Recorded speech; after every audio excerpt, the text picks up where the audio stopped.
ーです。このビデオは全部日本語です。必要な方は字幕をオンにしてください。クラフトバンドで自画像を作ってみよう。今回は作り方などの手順の説明の仕方を学びましょう。文法ポイント。まず、はじめに、最初に、次に、それから、そして、最後に、ほにゃららたら、出来上がり。今回は声の出演をしてくださっているジョリー先生の顔を作ります。どんな顔になるかな？まず最初に顔型を選びます。丸型と長い丸の形。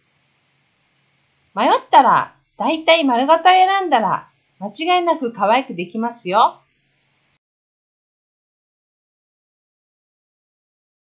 次に顔の色を選びます。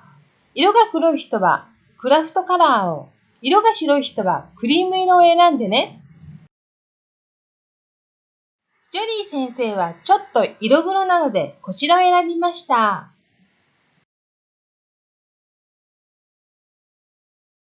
それから型紙の裏にクラフトバンドを貼ります。後で切るので必ず裏に貼ってくださいね。そして型紙を線に合わせて切ります。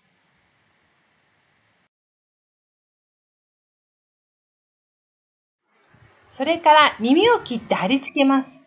耳は後ろから貼ってくださいね。髪はつけてから切ります。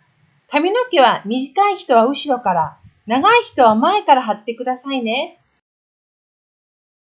ひげや下の髪の毛を貼って切ります。髪の毛やひげは貼ってから切った方がいいですよ。顔の部品は眉毛から貼っていきます。先生は眉毛は太めに。そして目と鼻を切ってつけます。大きい人は思いっきり大きめにしてくださいね。最後に口を貼ったら出来上がり。こんにちは、ジョリーです。ミスター先生、ありがとう。みんな、よろしくね。